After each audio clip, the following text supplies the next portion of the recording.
Namaskar. Hello and welcome to P Guru's channel. I'm your host Shekhar Iyer. Joining me today, Shekhar Iyer. Let's welcome him. Namaskar, sir. How are you? Namaskar. Namaskar, Shekhar. Namaskar.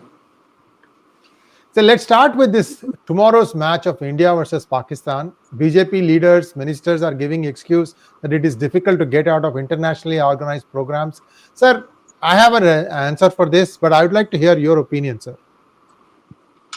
Well, sir, it is one of the most, I would say, to a great extent, an unpopular decision by the BCCI and possibly backed by the government's view that they should go ahead and play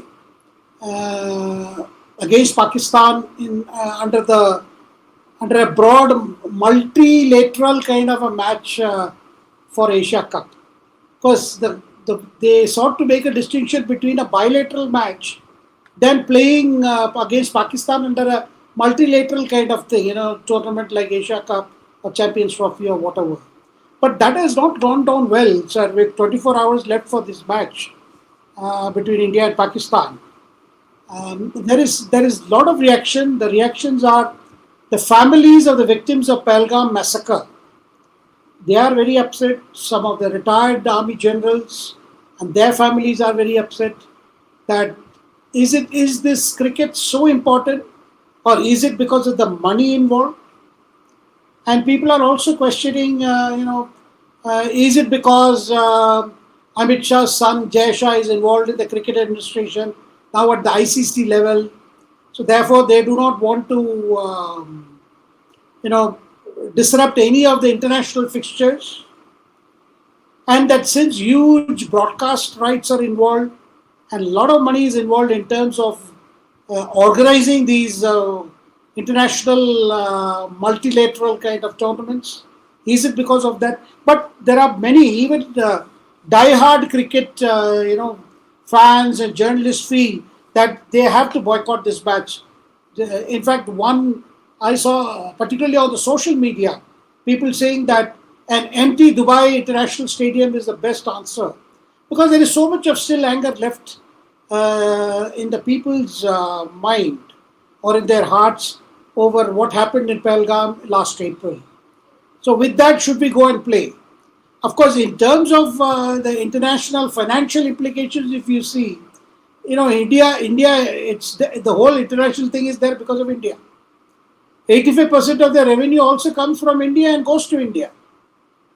And what Pakistan or Pakistan cricketers would gain from it is comparatively very low compared to what India and Indian players or Indian firms which are involved in this tournament would get.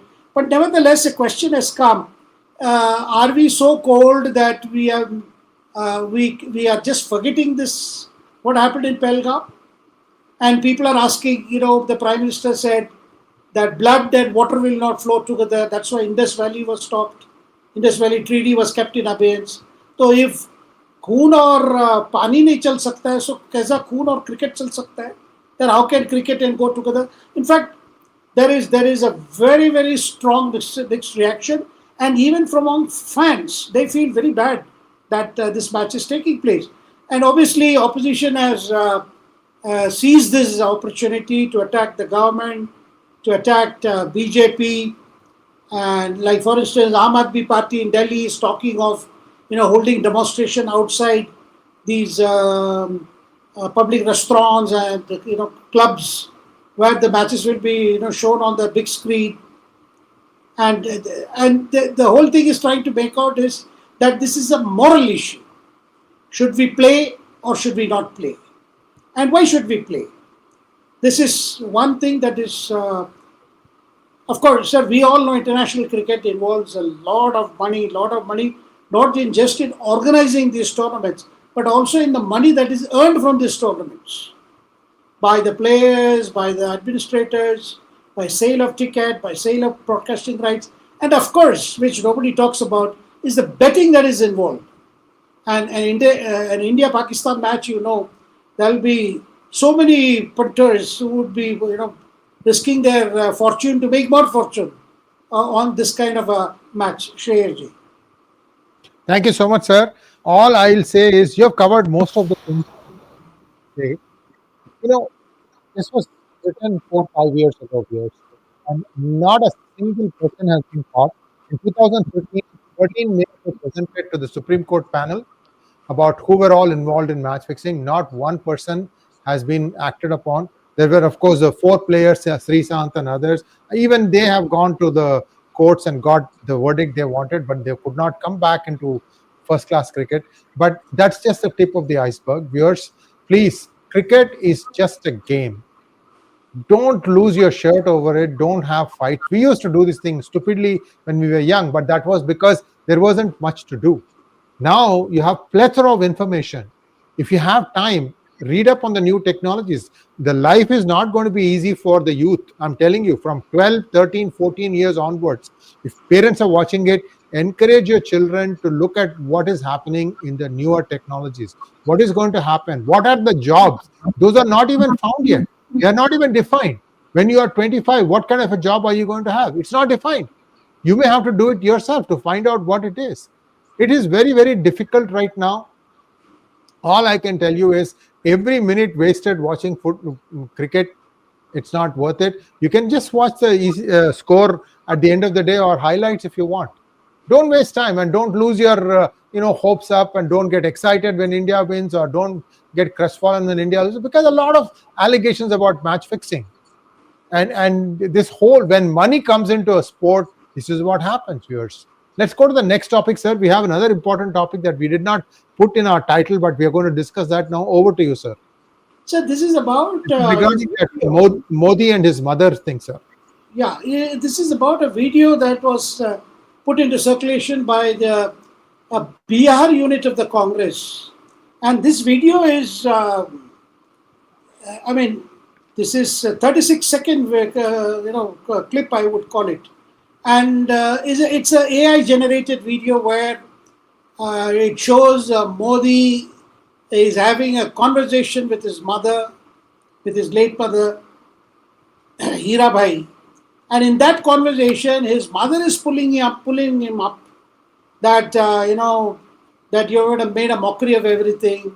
You are even, you are, that you are not principled, you utilize everything for the sake of elections. That kind of a mockery. Now, this particular video has come soon after that episode where we saw during this vote chori yatra, or rather vote adhikar yatra of Rahul Gandhi through Bihar, where on one of the platforms in Darbhanga district, where जो कहते हैं माँ बहन की गाली was given to Prime Minister Modi. From that stage which was erected to receive Rahul Gandhi, Tejasvi Yadav and Priyanka Gandhi. This became a huge controversy, and you saw that because somebody is heard very clearly abusing the Prime Minister, taking his mother's name and his family, and that caused a lot of outrage as to what the politics has come to, because it's plain abuse, and plain abuse, a kind of a gutter, filthy abuse. And obviously there was a lot of reaction, and after that the Prime Minister also reacted, saying that they are targeting me, they are even targeting my late mother. What has she got to do with this? Of course, Congress refused to apologize, refused to express regret, saying no, it is somebody from the BJP, came into our stage and made this thing. And finally, that person was arrested. He is not a BJP worker. He is a very much a person who works for the Congress. And following that, after that episode, and after Prime Minister did make a reference to it in one of his public addresses. Now, what has happened today in this is the BJP's Delhi election cell, convener Sanket Gupta, has formally filed a complaint with Delhi's North Avenue police station. Now, the complaint says this is a highly defamatory, disrespectful video against Modi and his mother, and this kind of mocking the Prime Minister and more his mother, the case should be registered. So an FIR has been filed. Now this is going to get serious, sir, because Congress keeps saying there is no disrespect involved. But what is happening, sir? You find a lot of these videos, I mean, using AI or whatever, it is released from states. Like this particular thing has been released by the Congress unit of Bihar. Previously, you had the Kerala unit of the Congress releasing similarly such videos, making mockery of the Prime Minister. But the BJP has reasons to believe that this is all centrally done, right at the Congress High Command, at the level close to Congress High Command. And they want to keep this campaign going on with such mockery, thinking that this will hurt and this will get good impact for them. But I think this time this has got serious because a case has been registered with Delhi police and Delhi police has started investigation. I am told they have already found out uh, the links from which this was uploaded, and this may not be exactly from Bihar. So we are going to see some action on this front. Who knows? A leader very close to the Rahul Gandhi may even be called for questioning. Shreyas. Thank you so much, sir. Now let's get to the most important topic. Until Modi went to Manipur, they kept saying, "Oh, yeah, he is so afraid to go to Manipur." Today he went there. He spoke about Nepal. He spoke about the Gen Z of Nepal. Shekharji, my personal interactions with many Nepalese kids, they have come all the way deep south to work in our homes and other places, sir. Very well behaved. They actually took the trouble of learning Tamil, believe it or not. So they practice their Tamil on me, and I practice my Nepali on them, which is horrible. But at the same time, you get the idea, right? So these kids are very well behaved, very respectful, and I mean, better to have them than somebody who's actually having a knife in his hand all the time. Sir, this is a bigger picture thing. There are jobs that are available in India for those who want to, like, especially in South, right? There's always a challenge of what to do with, as the quality of living goes up, the lifestyle is going up. Many people are not able to do the lower level jobs, and those they have only a certain amount of limit up to which they can pay.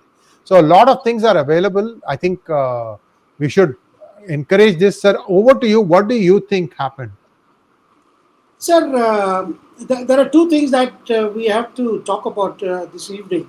One is about the situation in Nepal, and the Yeah. other is the Prime Minister visit to Manipur. This was his first visit after the May 2023 violence involving Meiteis and Cookies.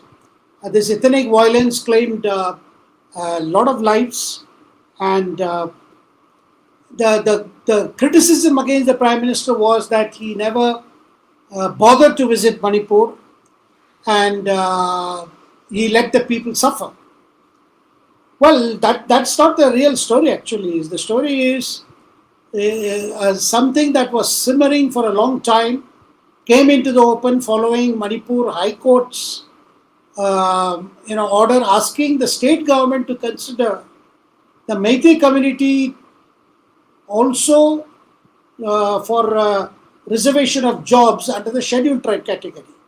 That actually set off the whole trouble.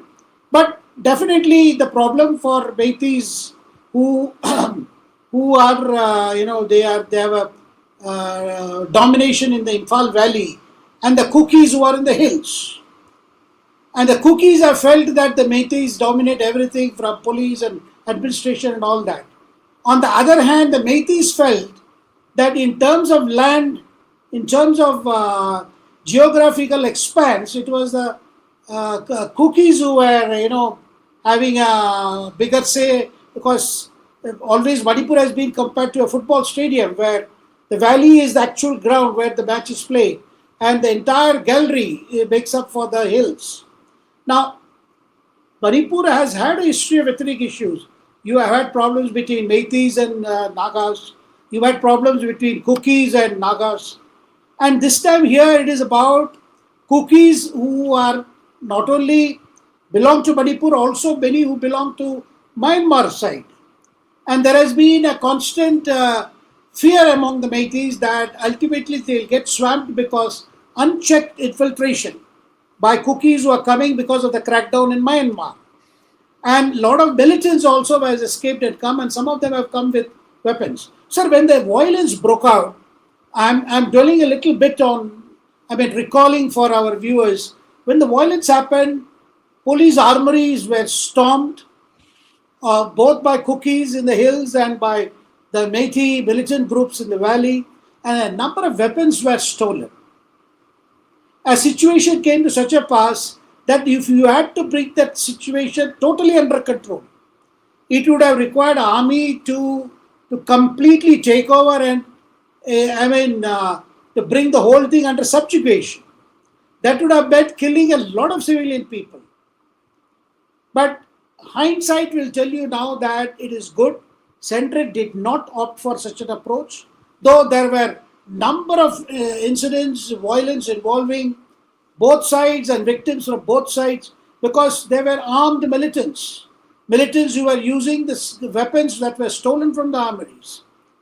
So by the time Centre took control and managed to send paramilitary forces as well as army units to disarm these militants and then start a campaign to recover these weapons, it was a long story, and there was no point in Prime Minister visiting the place when these things had been settled down. As of today, there are 60,000 people who are displaced. They are living in relief camps, and a lot of them are looking to go back to their normal life because their homes have been lost. So these were the people with whom Prime Minister today chose to interact. First he went to Churachandpur. Initially he was to fly to that place because of the weather condition.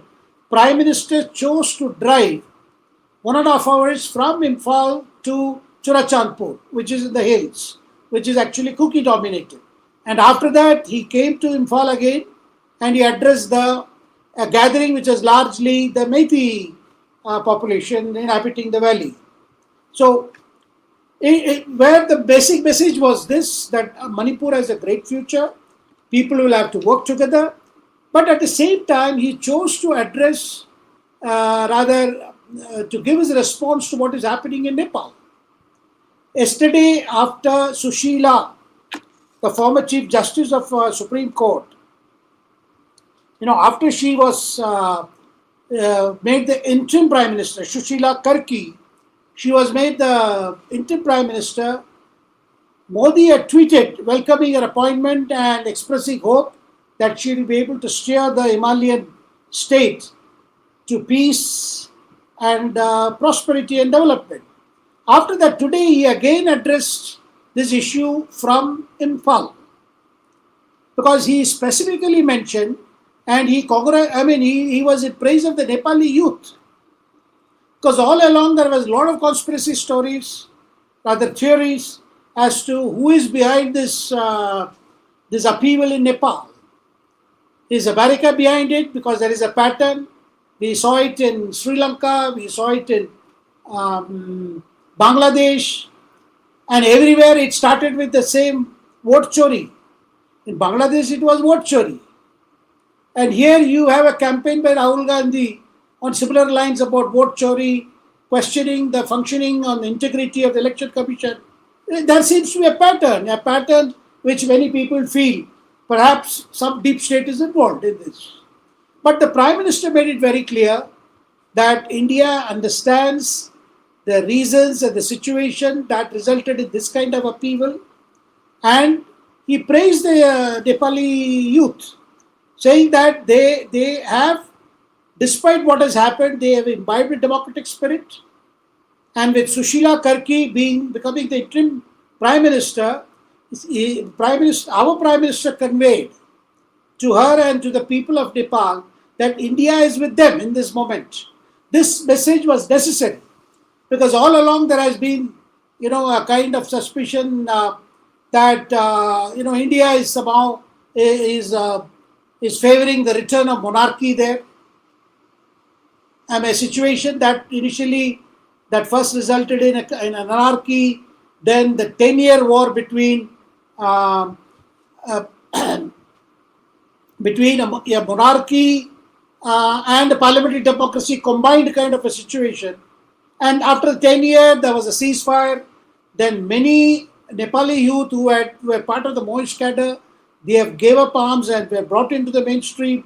Then there has been this story for the last 10 years of the musical chair, where they have had as many prime ministers in these last 10 years. And that ultimately people they are feeling very frustrated with the total collapse of the system, corruption, and the gap widening between the rich and the poor, and the lack of development. These are the issues that actually was bothering the people, and the last straw, as they say, on the camel's back, as it were, was this issue of banning the social media. But the Prime Minister's open support today and his praise of youth, and in his praise of Nepali youth, I felt, sir, he had a message for the youth of Manipur also, both the Kuki youth and the Meitei youth, because the Prime Minister referred to a cleaning up operation that started on September 10th. After the resignation of Prime Minister Sharma Oli, after Holi resigned, youths, the social groups called upon the youths to clean up Kathmandu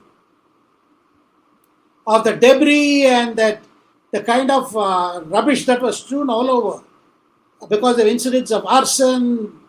And so the youth took it upon themselves. These very groups which are claimed to be part of the Gense groups against the Nepo kids. So we saw that this was a positive sign. And Prime Minister recalled this. He said, you would have seen reports on the social media about how the Nepalese youth, in a very positive way, as the interim government was being formed, they took to cleaning up the streets of Kathmandu. This is a positive spirit. I think the message is, I feel that the Manipuri youth should also realize that the senseless violence is going to get them nowhere. Many of the weapons have been returned, but there are still weapons that were stolen in the hands of the few. And the Manipur governor, has also, Ajay Bhalla has also made it very clear that any attempt to, disturb the peace that is slowly returning will be dealt with. And Prime Minister visit today is a kind of a promise to the people of Manipur that Manipur will be again put back on the path of development. He has announced about the 3,000 crore of projects, both for development of an IT kind of a park in Imphal and other infrastructure development all over Manipur. Because Manipur, in many places, because of the terrain, there are connectivity issues. So the Prime Minister's today's announcement was more of a assurance, and he personally heard stories from the victims, both in Churachandpur as well as in Imphal. And I thought it was a much needed thing, though there is a lot of criticism. Why now? Why did you go now? But as I explained, Prime Minister could not have gone earlier because the situation had to be brought under control. And the administration top priority was first to deal with the displaced people, providing relief to them, and to clear the highways because the highways were blocked. The Meitei groups were not willing to allow essential goods to move to the hills. And in the hills, you found that the Kuki militants were blocking the roads from goods or anything moving from the hills to the valley. And this kind of a civil strife had to be first ended. It has taken a long time, but the Prime Minister visit was indeed due. But today, right from Priyanka Gandhi, of course, the Congress has been making an issue of it. Why Prime Minister is not visiting Manipur? He is going around the globe. But today, after Prime Minister visit, the only criticism that the Congress could make was, why now? Why did you delay? What will come of it? So, I mean, they are not there to praise Modi for anything. So, but the big message that is coming, sir, I think that, by giving the Manipuri youth a chance, to utilize the opportunity that the center is willing to provide by way of financial resources, good governance, creation of infrastructure, And it is a message in which he also cited Nepal, Nepali youth. Now, one thing is clear, sir, the way and manner in which the Nepali youth went about it, it was a leaderless kind of upheaval. There were no leaders. But at the same time, sir, the damage that has been wrought on the tourism infrastructure, the Hilton, one of the biggest hotels in Kathmandu, was burnt down. Similarly, they have attacked all those symbols which they thought were meant for the rich, where the corrupt, the political community which was corrupt were utilizing their ill-gotten wealth, entertaining themselves in these places of pleasure. They all came under target. There was so much of anger, so much of pent-up anger, and sheer frustration. Sir, Nepal, as you mentioned, the contribution of expatriates, whether they are in India or America or elsewhere, is one of the main engines of Nepali economy. And the other is tourism. Incidentally, Nepal is home to all the three traditions. Buddhism, Hinduism, and also to all Nepalese, various tantric cults. So this kind of thing, I feel, sir, this is a very important time in our period, and the good message, as I again repeat, that India backs these changes in Nepal is a very important message, because it should not be seen India is somehow or India sees some conspiracy in this, because it is necessary for India to act like a matured partner, because Nepal is buffeted on both sides. On one side you have China, on the other side India, and Nepal is heavily dependent on India because it's a landlocked country, and this is the one place through which a lot of trade happens. But there are certain worrying things that have happened in Nepal. For instance, the jailbreak, more than 12,000 people, hardened prisoners have been left out, and some of them were stopped at the border in Bihar because they were attempting to cross over to India. There are many challenges for interim Prime Minister Sushila, but the hope is that both Nepal and Manipur, because though these are two different things, Manipur is an integral part of India and Nepal is of a good neighbor. And the story also about women empowerment. A point that the Prime Minister referred to Sushila taking over as a sign of an empowerment of women in the subcontinent. And particularly Nepali society, Nepal has never had a women Prime Minister. And women politicians are also very, very few, and they all belong to established families. That's one. And number two, Prime Minister referred to the tradition in Manipur, where the women play an important role in the local economy. You have markets entirely run by women in Manipur, particularly in Imphal.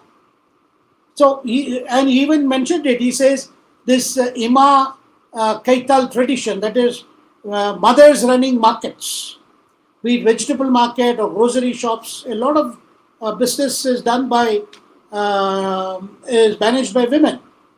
And Prime Minister spoke about how there are several schemes that the center can do for for Manipur. So that's an important message that it has come. And I think one can expect, of course, after the Prime Minister left Manipur, there is mixed reaction there. There are people in Manipur who feel, no, he could have said more about these, what is going to be the future of the 60,000 and odd displaced persons, both Meiteis and Cookies.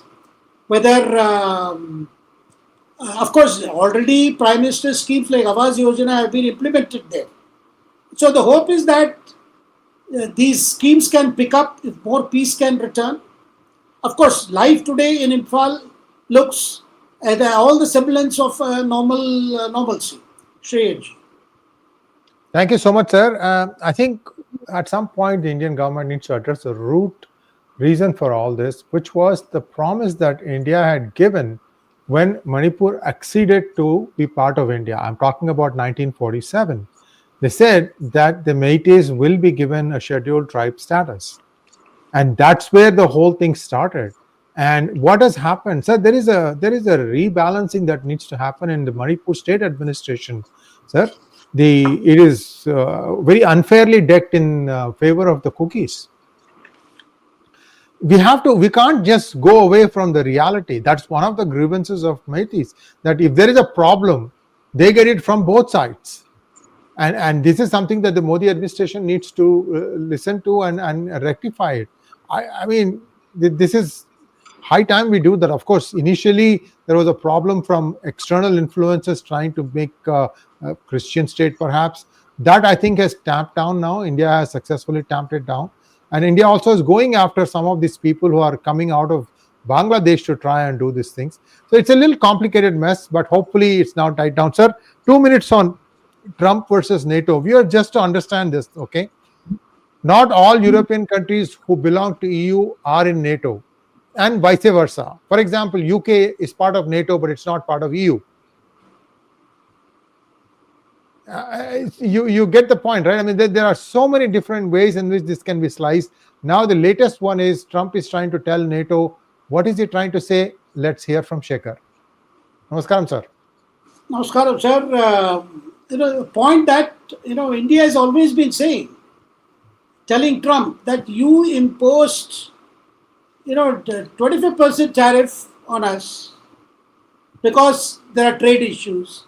Then you impose another 25% on us because we are buying Russian oil, which India said was unfair because there are more European countries buying Russian oil than India does.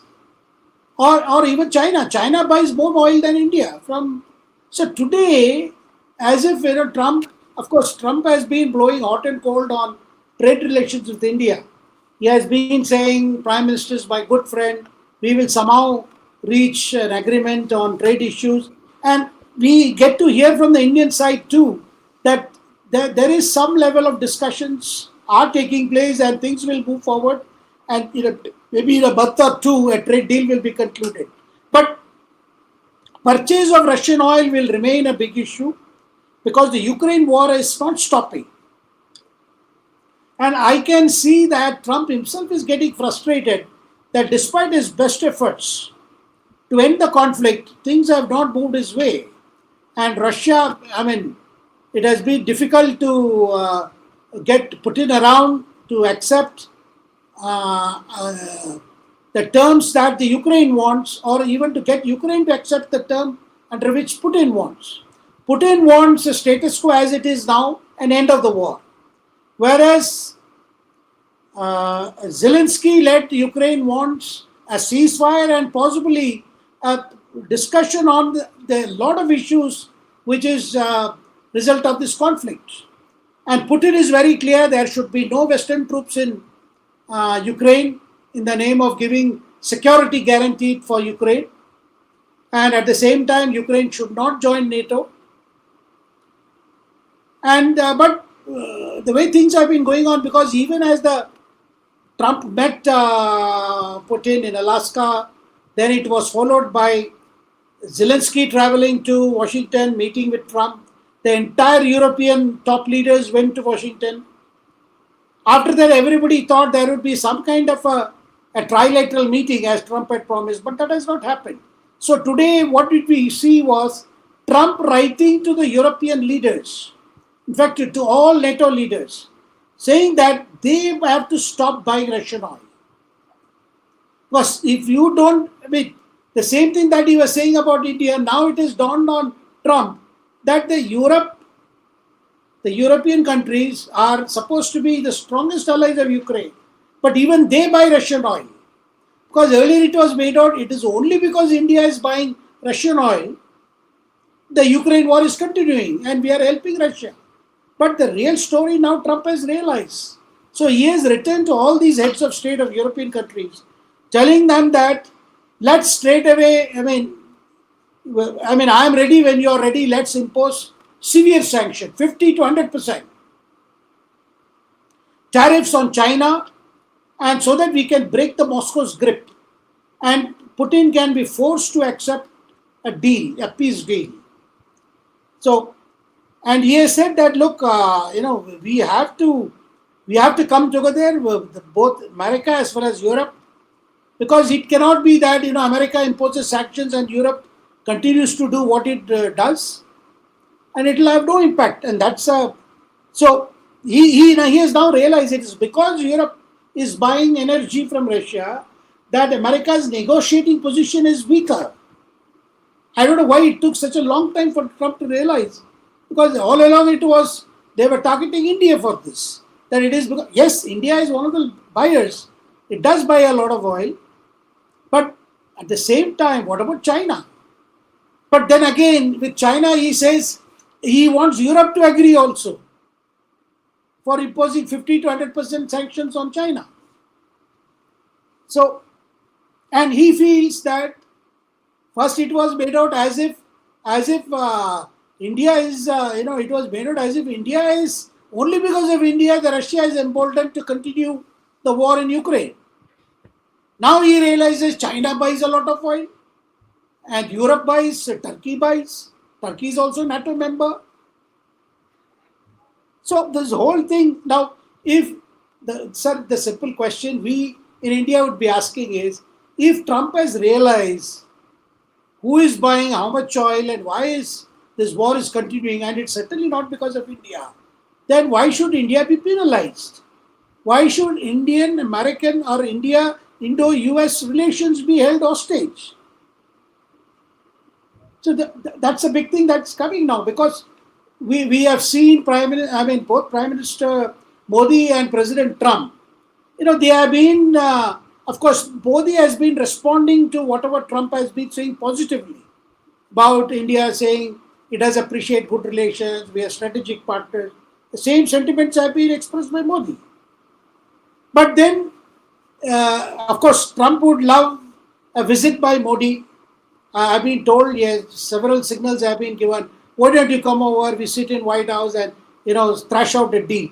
But sir, given the Trump style of public diplomacy, I don't think Indian Prime Minister or any Prime Minister will be ready for this kind of So therefore, but I am told the channels are open, the negotiations are going on.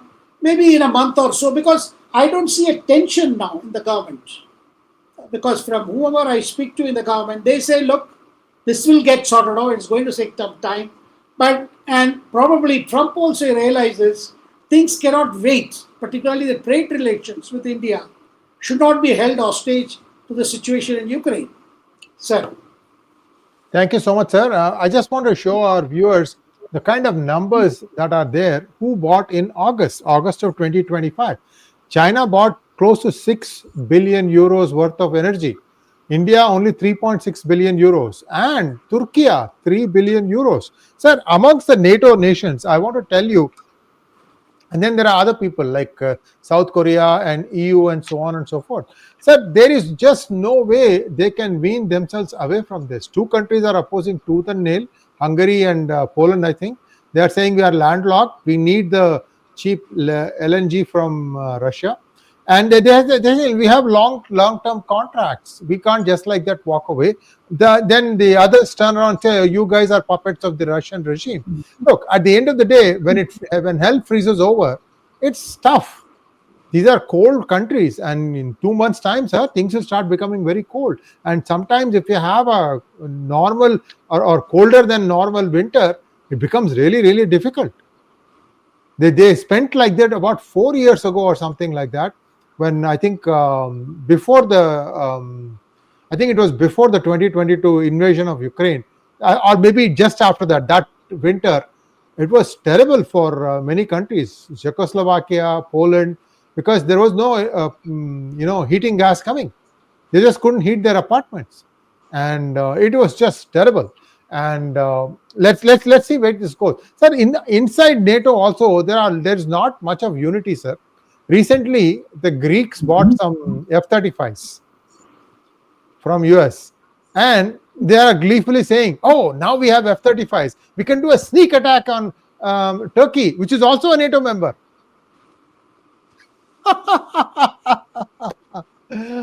Come on, what's wrong? So Sir, this is yeah. So right now, Poland is ducking the drones that are coming from Russia. There have been That's true. there's been a lot of worry in the European capitals as to you know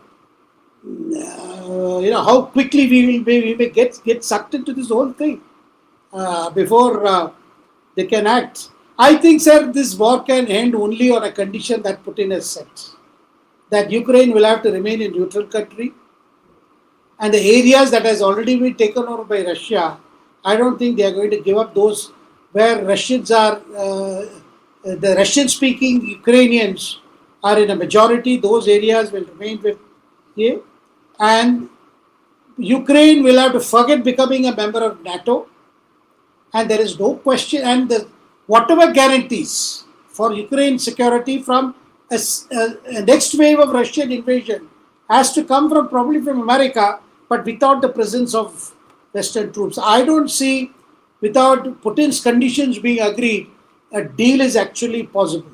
Sir. Thank you so much, sir. Ukrainian people are very smart. They're very, very strong on engineering, sciences. They have very good medical systems. So those are the students who are going to Ukraine to get medical degrees. They are doing a smart thing. You get your fundamentals very, very clearly done. So this is a country which can pick up. Unfortunately, it will lose some of their most Malaydar areas. And I don't know how that will play out. They'll need a lot of money for reconstruction also. Let's wait and see how it goes. Sir, the most important topic for today, Ajit Pawar. This man always sits like he has, he's sitting on a bed of ants, always combing this way, that way, this way, in looking out looking out looking in looking in. I don't think he has ever done, sir. Sir, there are seldom, this kind of a story where an honest police officer resists an interference from the top level, top political level, and tells a person, look, you communicate to me officially what you want. I mean, we have seen it in films like Singham 1, Singham 2 or whatever. And there have been several, it's only in cinema we are able to show that a police officer can dare to defy politicians. Otherwise, the reality is such that there is a huge cost involved. In these kind of circumstances, when you hear a very young IPS officer, Anjana Krishna, an IPS officer posted in Sholapur, gets into the act of stopping illegal mining in one of the taluks in that area. And when she's out there with the civil administration, the people who are resisting those drive against illegal mining are politicians or the local politicians belonging to Ajit Pawar's NCP. So one guy comes to her and says, he dials Sharad Pawar and gives her the phone saying, Sharad Pawar, Deputy CM is on the line, speak. And Ajit Pawar is heard telling this lady, look, I am telling you, I am Deputy CM speaking. Stop it now. Don't interfere with what is happening. So this lady says, but who are you? How do I know you are a Deputy CM speaking? So you better call me up on my official number.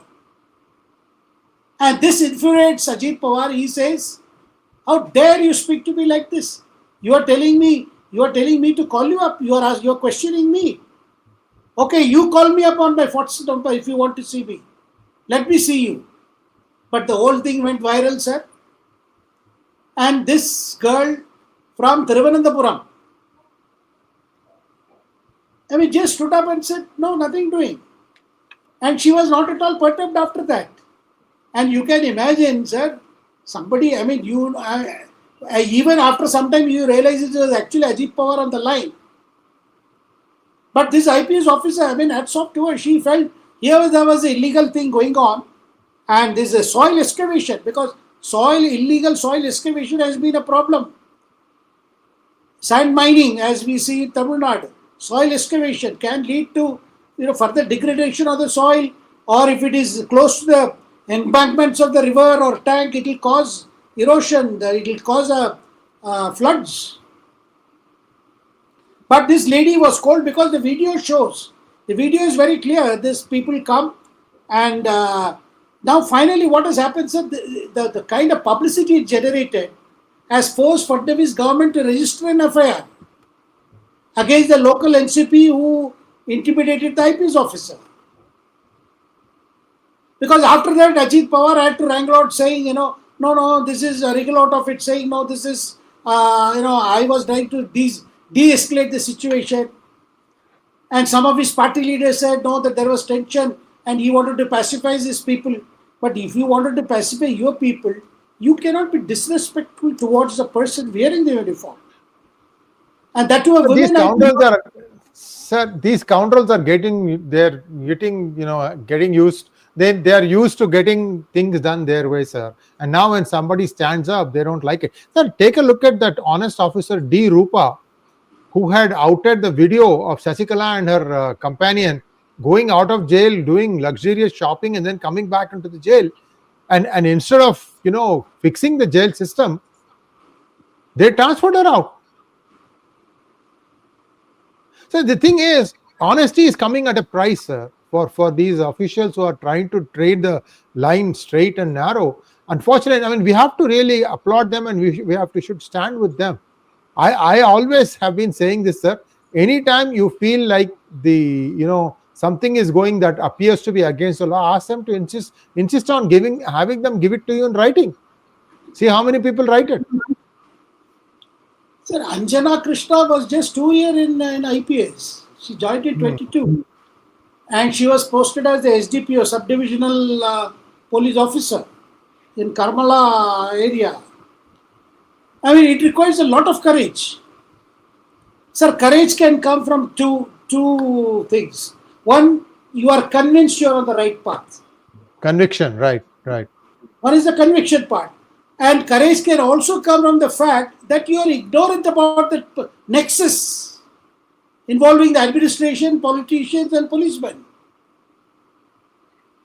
Because as far as you are concerned, you don't see why should a deputy CM be bothered about the illegal soil excavation.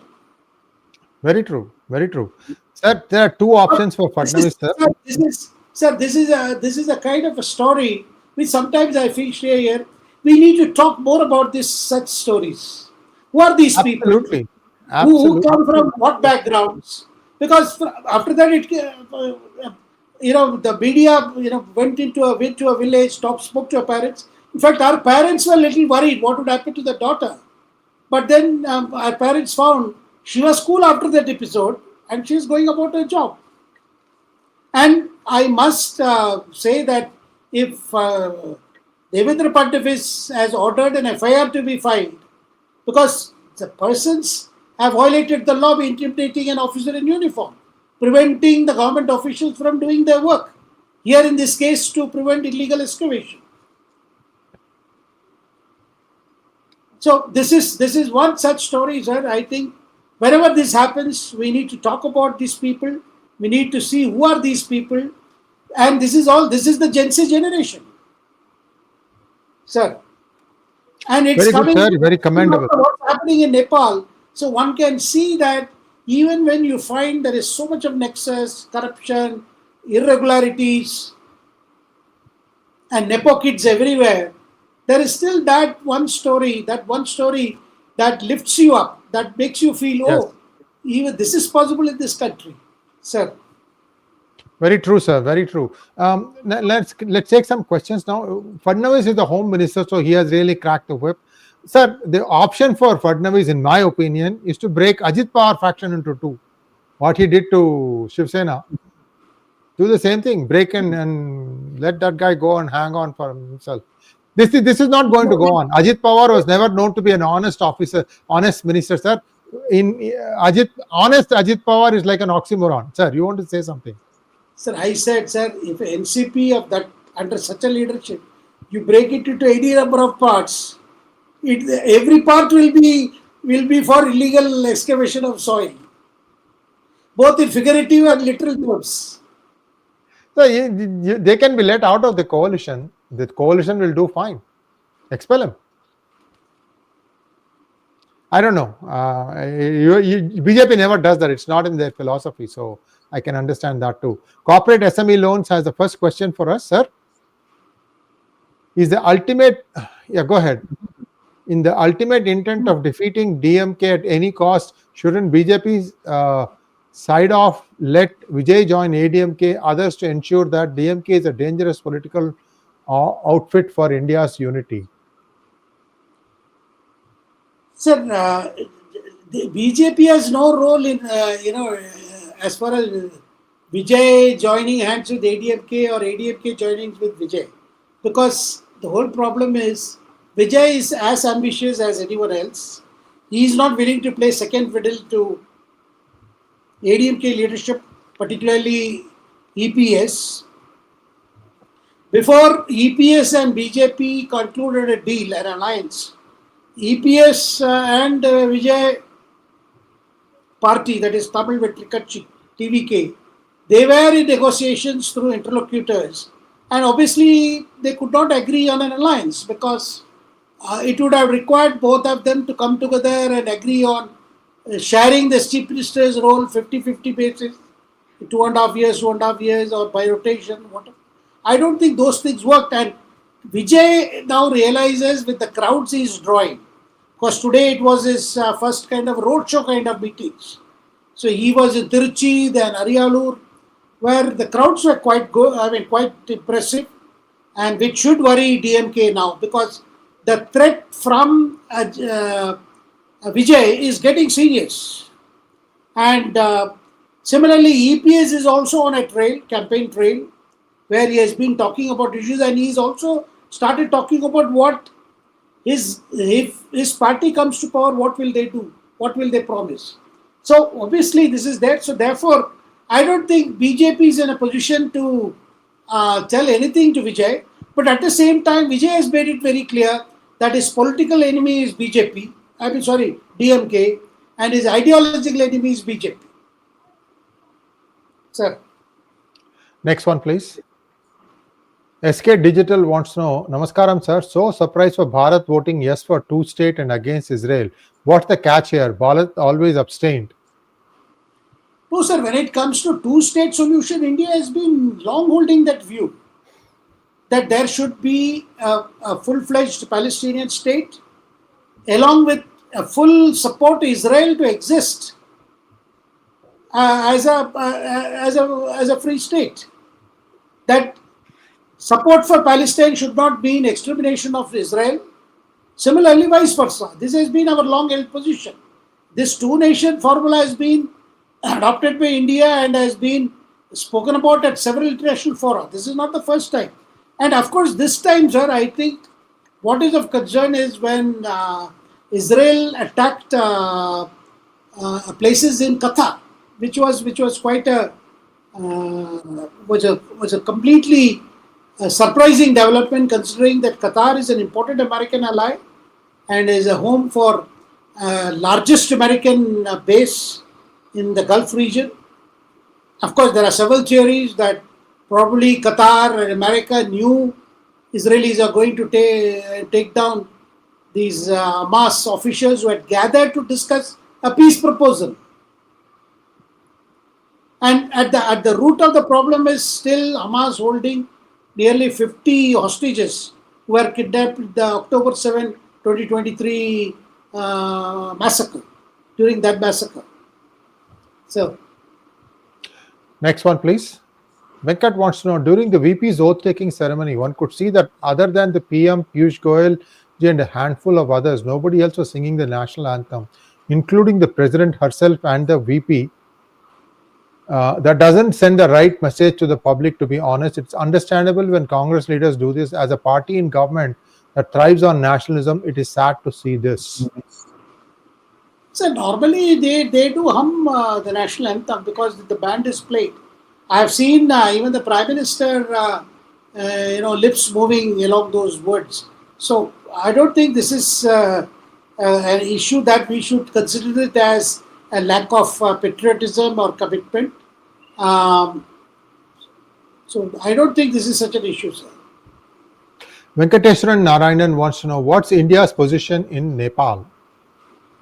Well, as put forth by the Prime Minister today, that India expects the interim government to take control with the army out on the streets somehow stability is restored, and eventually probably there may be fresh elections, and we do not know how long will it take, but peace has to come, stability has to come, and the violence must be completely stopped. And whatever reports we are getting from Kathmandu shows that a lot of peace is returned, and with army taking full control, and things are moving on positive side. And you have an interim prime minister in Sushila, who has just taken charge, former Chief Justice of Nepal. Well, it's too early to say how long it's going to take, or how long it is going to be before complete normalcy can happen. But one thing is clear, sir, the arson has not spared any single public institution, be it Supreme Court, be it Nepalese Parliament, be it Nepalese police headquarters. There is so much of damage, it may take years to rebuild all these infrastructure. But much more important is a government that is responsive to people's problems is formed at the earliest. That's the Government of India position, and Prime Minister is backing the new interim Prime Minister, that is Sushila. The Prime Minister has also spoken in support of youth, putting India's confidence that the new generation of leaders will be able to take Nepal forward. Next one, please. Mahesh wants to know, the Congressy criminals are running amok, RaGa, Chidambaram, etc. Corrupt judiciary, or they are too big to face justice? No, they are getting desperate. I think I can see a desperation behind whatever Congress is doing, whether it is Rahul Gandhi's vote chori campaign or whatever. There is a sense of desperation. The desperation is such that we cannot win elections. In where we are in direct fight with BJP, and in states we have to depend on the so-called other secular parties who may give us space, may not give us space. So there is utter frustration, and the frustration runs from top to the bottom, and basic dishonesty not to appreciate the reality. Because by this way, by complaining about EC and EVM, Congress cannot win any election. They may win enough media space because they are not addressing the organizational issues. One Raj Yatra here, one Yatra here will not build up. And besides, it's high time Congress came with an alternative position on various issues. Other than that, what do? In areas where they feel government has the right thing, they said, no, we did it, we started it, we did it. Everywhere, wherever some good happens, they say, no, we started it. If it's something that is a positive. Yes. Next one, please. Rohit Akshay wants to know, RaGa is unfortunately an MP of Parliament, but why isn't the government coming clean on his foreign trips? He's again under scanner for security breach as stated by CRPF. Sir, this security breach thing, the government had to put it on record. If something were to happen to Rahul Gandhi, God forbid, the blame would come on the Modi government. And even when he was, Rahul Gandhi has been upset ever since SPG was withdrawn, the Special Protection Group that was accorded to the Prime Minister and their families, because it was meant for Prime Minister. Then it was extended to former Prime Minister because Rajiv Gandhi became former Prime Minister. Subsequently, it has continued, but with resources, spreading thin, it was essential that elite Special Protection Group, which was created to guard the Prime Minister after the assassination of Indira Gandhi, had to do its job. So therefore, this government has decided that SPG had to be withdrawn. But even when Rahul Gandhi was enjoying SPG protection, there were several times the SPG felt Rahul was not keeping the protection agency informed of his movements. He would move in areas without SPG cover, all the time risking concerns that SPG felt had to be brought on record. That's why I remember Home Minister Rajnath Singh, when he was Home Minister, told Parliament that there are security issues. And I remember, sir, when Narasimha Rao was Prime Minister, similarly concerns were raised by SPG about how Priyanka was when she was dating Robert Vadra, she used to give the security a miss. And SPG would be in a tizzy to find out where she has gone. Because they would not, and this time Rahul has been traveling frequently abroad. In fact, CRPF in its communication to Rahul Gandhi and Congress President Mallikarjun Kharge has detailed, the visits every month where he has gone and where he has not informed CRPF. Now, government is putting this on record because to be on the safe side, if tomorrow something were to happen to Rahul Gandhi, at least this behavior, because it is responsibility of the protector as well as the protectee. And there is a joint responsibility. Otherwise, and there has been so many frequent foreign travels, and Rahul Gandhi, I am told, feels that the CRPF presence as a security cover for him is more of a prying nature rather than protecting him. Rather, they are keeping tab on whom is he meeting, where is he going. Now, I get to hear from the CRPF side is, now these are routine security drills. We do keep on scanning the visitors, we do keep on scanning people who come to see him because we need to know where the threat perception comes from. Sir. Next one, please. Rajaraman says, when will RaGa understand Modi and India are different? Someone should teach him national pride. Well, sir, I don't think Rahul Gandhi can be corrected or he intends to correct. He feels that if he stays in this path with whatever ways he does, that one day he will be able to remove Modi from Prime Ministership. I think, and this is, it looks like this is never going to happen because you have to fight and win elections. And you'll have to work hard to fight and defeat somebody. And Modi and BJP under Modi are quite a formidable year because they fight elections very seriously. Take for instance Vice President's election. There was mock election, there was where MPs were put through workshops. Whereas Rahul Gandhi was on a holiday in Malaysia and he landed on the day of voting. And the result was there was cross voting of 15 votes and another 15 votes were invalidated. Sir. Thank you so much, sir. Last question coming up. Milburn wants to know, I don't understand how and why communist parties are allowed in any country, anywhere in the world. Well, communists are there everywhere, just as there are so many groups. Very true. Sir, that brings us to a close of today's program. And thank you so much, viewers. And we'll see Shekharji again on Wednesday at 9:30. Namaskar. Namaskar. Thank you.